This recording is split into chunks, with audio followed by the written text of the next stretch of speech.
meet at 11 a.m. on Tuesday, the 3rd December 2024. सदन की कार्रवाई आज 12 बजे तक के लिए स्थगित की जाती है।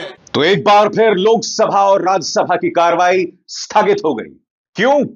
क्योंकि भारतीय जनता पार्टी सरकार अडानी के मुद्दे पर, मणिपुर के मुद्दे पर, बेरोजगारी महंगाई के मुद्दे पर, अजमेर के मुद्दे पर चर्चा ही नहीं कराना चाहती है। यह कैसी डरपोक सरकार है। और सबसे दिलचस्प बात यह दोस्तों कि राज्यसभा के सभापति जगदीप धनखड़, जिन्हें निष्पक्ष होना चाहिए, अजीब और गरीब बातें कर रहे हैं। वो ये कह रहे हैं कि आप जो संसद की कार्रवाई को बाधित कर रहे हैं, आप संविधान निर्माताओं का अपमान कर रहे हैं। क्या उपराष्ट्रपति इस बात को जानते हैं कि ये जो संविधान निर्माता हैं वो स्वतंत्रता सेनानी भी थे?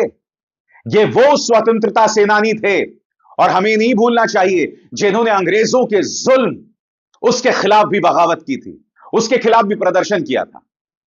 क्या उपराष्ट्रपति ये चाहते हैं कि विपक्ष जो है वो पूरी तरह से सत्ता पक्ष के सामने नतमस्तक रहे? विपक्ष प्रधानमंत्री नरेंद्र मोदी या ये कहा जाए भारतीय जनता पार्टी के कहने पर चले, वो हां करे तो हां, वो ना करे तो ना, वो दिन कहे तो दिन और वो रात कहे तो रात। ये किस तरह का तर्क दिया जा रहा है लोकसभा के अंदर, राज्यसभा के अंदर?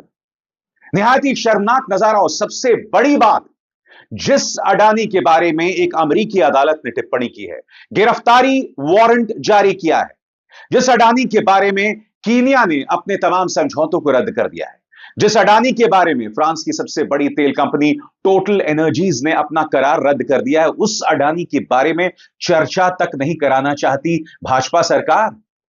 मणिपुर में हालात जो है वो काबू में नहीं है। संभल में 5 लोग मारे गए, मगर यह सरकार चर्चा नहीं करना चाहती है। यह सरकार चाहती है कि उसके पालतू गोदी मीडिया की तरह विपक्ष भी पालतू हो जाए, विपक्ष भी इनके खिलाफ दुम हिलाकर चले। मैं आपको दिखाना चाहता हूं दोस्तों, सबसे पहले राज्यसभा के अंदर हुआ क्या। आप सुनिए, राज्यसभा के सभापति उपराष्ट्रपति जगदीप धनखड़ अजीब और गरीब तर्क दे रहे हैं मर्फी लॉ का। वो क्या कह रहे हैं दोस्तों, पहले वो सुनिए, उसका अनुवाद नीचे चलता रहेगा और फिर मैं खुद पढ़ के सुनाऊंगा दरअसल उन्होंने क्या कहा। सुनिए। Honorable members, you all are undoubtedly cognizant of Murphy's laws, and they indicate anything that can go wrong will go wrong. It appears that there exists a deliberate algorithm to actualize Murphy's laws in this august House, consequently impeding the proper functioning of Parliament. We find ourselves achieving precisely the antithesis of what our Constitution ordains. In reverence to the framers of our Constitution and the innumerable patriots who made supreme sacrifice, I implore this House to permit me to proceed with the business listed on today's agenda. Honorable members, let me go. Honorable members, what we are doing is a spectacle to people's absolute distaste. Nothing is going on record. Nothing is going on record. I appeal to you in the name of framers of the Constitution, people of this country, allow the Parliament to function. Don't make it dysfunctional. The House stands adjourned to meet at 12 noon today. गौर कीजिए वो क्या कह रहे थे। माननीय सदस्यों, आप सभी निस्संदेह मर्फी के नियम से परिचित होंगे और वो संकेत देते हैं जो कुछ भी गलत हो सकता है वो गलत ही होगा। ऐसा प्रतीत होता है कि इस ऑगस्ट हाउस में मर्फी के नियम को साकार करने के लिए जानबूझकर किया गया एल्गोरिदम मौजूद है, जिसके परिणाम स्वरूप संसद के उचित कामकाज में बाधा उत्पन्न हो सकती है। हम पाते हैं कि हमारा संविधान जो निर्धारित करता है उसके ठीक विपरीत हम काम कर रहे हैं। आगे क्या कहते हैं उपराष्ट्रपति, गौर कीजिए। हमारे संविधान निर्माताओं और सर्वोच्च बलिदान देने वाले असंख्य देशभक्तों के प्रति सम्मान व्यक्त करते हुए मैं इस सदन से अपील करता हूं कि मुझे आज के एजेंडे में सूचीबद्ध कार्यों को आगे बढ़ाने की अनुमति दी जाए। माननीय सदस्यों, हम जो कर रहे हैं वो लोगों के पूर्ण तिरस्कार का तमाशा है, कुछ भी रिकॉर्ड पर नहीं जा रहा है। मैं संविधान निर्माताओं, इस देश के लोगों की ओर से आपसे अपील करता हूं कि संसद को चलने दें, इसे बेकार मत बनाओ। राज्यसभा के सभापति को पता होना चाहिए कि बड़ी दिक्कत के साथ, बड़ी मेहनत के बाद, खून बहाकर, फांसी पर लटककर इस देश को आजादी मिली। मैं जानता हूं उपराष्ट्रपति कि आपके जो वैचारिक पूर्वज थे वो भारत छोड़ो आंदोलन में शामिल नहीं हुए। आपके जो वैचारिक पूर्वज थे यानी सावरकर, उन्होंने सुभाष चंद्र बोस की आईएनए का समर्थन नहीं किया, ब्रिटिश सेना का समर्थन किया था। आपके वैचारिक पूर्वज जिन्ना की मुस्लिम लीग के साथ बंगाल और सिंध में सरकार बना रहे थे, इसीलिए आप स्वतंत्रता सेनानियों के संघर्ष, उनके त्याग को नहीं समझेंगे। आज यह सरकार यह उम्मीद करती है कि अडानी का मुद्दा ही ना उठाया जाए, बेरोजगारी का मुद्दा ही ना उठाया जाए, मणिपुर में हालात बद से बदतर हैं वो मुद्दा ही ना उठाया जाए। यह समझ के परे है कि क्या हो रहा है। दोस्तों देखिए, लोकसभा के अंदर किस तरह से कार्रवाई जो है वो स्थगित कर दी गई। नजारा देखिए।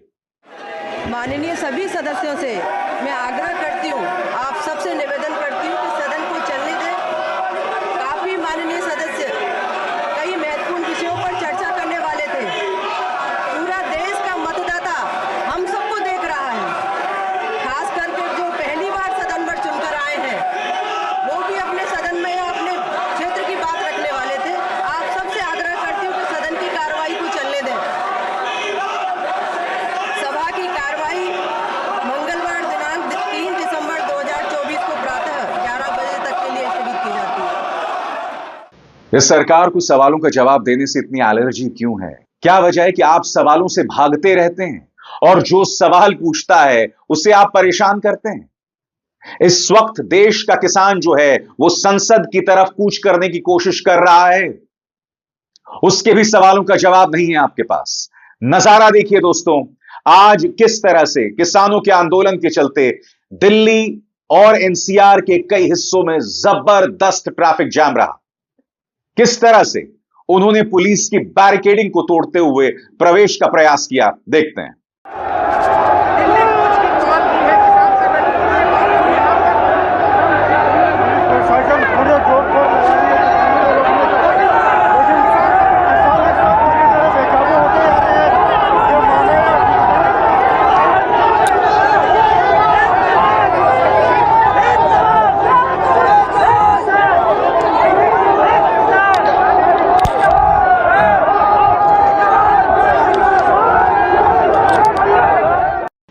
मैं आपको दिखाना चाहता हूं दोस्तों कि आज विपक्ष की बाकायदा एक फ्लोर मीटिंग हुई। इंडिया अलायंस जो है वो उसके तमाम जो लोकसभा से जुड़े हुए नेता, उन्होंने मुलाकात की और तस्वीर में आप राहुल गांधी को देख सकते हैं। उनकी अध्यक्षता में यहां पर इंडिया अलायंस की बैठक हो रही है और यहीं पर तमाम मुद्दों को उठाने का एक तरह से मन बनाया गया है। मगर दिक्कत की बात यह है दोस्तों कि सवालों का जवाब ये सरकार नहीं देना चाहती है, उल्टा ठीकरा फोड़ देती है विपक्ष पर जो मुद्दे उठा रहा है। जगदीप धनखड़ की तरफ से कहा जाता है कि आप संविधान के निर्माताओं का अपमान कर रहे हैं। जगदीप धनखड़ भूल गए हैं कि आप क्लास टीचर नहीं हैं और आपके सामने जो लोग बैठे हुए हैं वो क्लास के बच्चे नहीं हैं, वो राजनेता हैं जिन्हें हम वोट देकर भेजते हैं ताकि वो हमारे मुद्दे उठा सके। क्योंकि पिछले 10 सालों में जो कुछ हुआ है वो ये कि पत्रकार जिसका ये कर्तव्य था कि वो आपके मुद्दे उठाता, उसे पूरी तरह से बंद कर दिया गया है। पत्रकार आज सवाल ही नहीं करता। पत्रकार को आपने क्लास में बैठे उस बच्चे के तौर पर बना दिया है जिसके मन में डर है मास्टर की छड़ी का, और आप यही चाहते हैं कि विपक्ष के नेताओं के साथ भी हो, वो भी मास्टर की छड़ी के डर के चलते सवाल ना करें। और जगदीप धनखड़ का जो पूरा का पूरा आचरण है वो कई मामलों में शर्मनाक दिखाई देता है। कांग्रेस ने एक बहुत ही दिलचस्प पोस्टर जो है वो पेश किया है। सुप्रिया सुनीत, सदन इसलिए स्थगित हो रहा है, इसमें आप देख सकते हैं प्रधानमंत्री नरेंद्र मोदी हाथ फैलाकर खड़े हुए हैं और पीछे आप गौतम अडानी की झलक देख सकते हैं। कहीं ना कहीं यह तस्वीर सांकेतिक है जो कांग्रेस ने पेश की है, मगर एक दुखद हकीकत को भी दिखला रही है कि विपक्ष के सवालों का जवाब नहीं है, विपक्ष के मुद्दों पर बहस नहीं करना, और जब विपक्ष सवाल उठाता है तो कार्रवाई को बार बार स्थगित किया जाता है। और मैं दावे के साथ कह सकता हूं, दोनों सदनों की कार्रवाई को स्थगित कर दिया गया है और 3 दिसंबर को भी यही तमाशा होने वाला है। जो सवाल करता है उसकी आवाज को दबाओ, जो सवाल करता है उसकी सांसदी को छीन लो, जो सवाल करता है उसकी नागरिकता पर आंच आ जाए। और यह हर तरफ दिखाई दे रहा है, चाहे सदन हो या सदन के बाहर। इन 2 शहरों पर गौर कीजिए, फैक्ट चेकर मोहम्मद जुबैर और नदीम खान, जो कि एक सोशल एक्टिविस्ट हैं। मोहम्मद जुबैर का सिर्फ इतना गुनाह था कि यति नरसिंहानंद सरस्वती, जिन्होंने हजरत मोहम्मद साहब के बारे में आपत्तिजनक भाषण दिया था, उसे मोहम्मद जुबैर ने अपमानजनक बताया था। अब इन पर केस चलने वाला है कि ये देश की शांति को भंग कर रहे हैं, जिसमें आजीवन कारावास का प्रावधान है। उसी तरह से नदीम खान, जो कि मुसलमानों की लिंचिंग का सवाल उठा रहे थे, उनको भी गिरफ्तार किया जा रहा है। इस देश की क्या हालत बनाई जा रही है, सवालों को किस तरह से दफन किया जा रहा है। शायद जगदीप धनखड़, शायद भारतीय जनता पार्टी ये बात को भूल रही है कि आखिरकार ये देश एक लोकतंत्र है। बेशक पिछले 11 सालों में यह एक छद्म लोकतंत्र बनकर रह गया है, मगर यह देश लोकतंत्र है और एक लोकतंत्र में सवाल किए जाएंगे। सवालों से बचने का कोई चांस नहीं है, कोई रास्ता नहीं है। यह देश में हो क्या रहा है दोस्तों? विपक्ष मुद्दे उठाना चाहता है, उसे मुद्दे उठाने से रोका जा रहा है। दूसरी तरफ फैक्ट चेकर और सोशल एक्टिविस्ट जब मुद्दे उठाते हैं तो उन पर गंभीर आरोप लगाकर गंभीर केस कर दिए जाते हैं। और अब किसान, जी हां, किसान भी कूच कर रहा है, वो भी अपने मांगों के साथ बढ़ रहा है। मैं आपको अब दूसरा वीडियो दिखाना चाहता हूं किसानों के संघर्ष का। देखिए किस तरह से बैरिकेडिंग को तोड़कर वो दिल्ली पर धावा बोल रहा है। देखते हैं।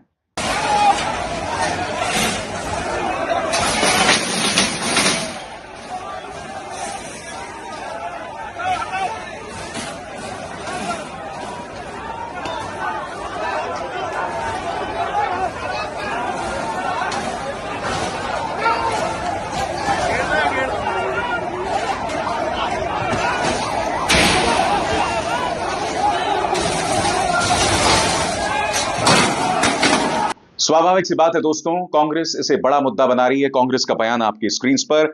एक बार फिर किसान अपने खेतों को छोड़कर दिल्ली आने को मजबूर हुए हैं। मोदी सरकार की किसान विरोधी नीतियों की वजह से किसानों को बार बार दिल्ली का रुख करना पड़ रहा है, लेकिन मोदी सरकार किसानों की बात सुनने को तैयार नहीं है। सरकार उन्हें दिल्ली आने से रोकने को, बैरिकेड लगवाने को लेकर कीलें तक बिछवा रही है। भूमि अधिग्रहण के मुआवजे को लेकर, फसलों के सही दाम तक किसानों की सभी मांगे हैं। मोदी सरकार को रास्ते में बैरिकेड और कील बिछाने की जगह किसानों से बात करनी चाहिए, उनके मुद्दों को समझना और उसका हल निकालना चाहिए। मगर ये सरकार बातचीत कहां करती है? ये सरकार तो तभी बातचीत करती है जब उसे चुनावों में हार दिखाई दे रही होती है। ये जो किसान आज की तारीख अंदर घुस रहे हैं, इन्हें अराजक बताया जाएगा, इन्हें एनार्किस्ट बताया जाएगा, इनके बारे में कहा जाएगा ये देशद्रोही हैं। इन पर केसेस भी लगा दिए जाएंगे तो मुझे ताज्जुब नहीं होगा। हालांकि केस लगाना आसान नहीं है क्योंकि वोटों पर असर पड़ेगा, मगर इनके बारे में तमाम तंबों का इस्तेमाल किया जाएगा। जैसे कि याद कीजिएगा 2020-21 में किसान आंदोलन जब हुआ था, तब उसके बारे में क्या क्या नहीं कहा गया था। यह एक बार फिर होगा, मगर यह सरकार सीधे तरीके से बातचीत नहीं कर सकती, इसे संवाद नहीं करना आता, क्योंकि यह सवाल तो किया जाएगा ही ना। आज देश के सामने क्या मुद्दे हैं भाई? बेरोजगारी मुद्दा है, महंगाई मुद्दा है, अडानी पर जिस तरह से अमेरिकी अदालतों ने मार लगाई है वो एक मुद्दा है, किस तरह से देश के सांप्रदायिक ताने बाने को बर्बाद किया जा रहा है वो एक मुद्दा है। और यह सरकार इनमें से किसी मुद्दे पर चर्चा नहीं करना चाहती। यानी कि आपने अपने संगोल युग में एक बड़ा सा सदन बना दिया है, मगर उस बड़े से सदन में विपक्ष को अपनी बात रखने का कोई अधिकार नहीं है। यह तो कल्पना से भी विचित्र है भाई। आप किस दुनिया में रह रहे हैं? क्या यह आपका रामराज्य है? क्या यह है संगोल युग का रामराज्य? माफ कीजिएगा, यह लोकतंत्र के लिए अच्छे संकेत कतई नहीं है। संवाद करना सीखिए, बातचीत करना सीखिए और प्रोपेगेंडा के बाहर आइए। अभिसार शर्मा को दीजिए इजाजत। नमस्कार।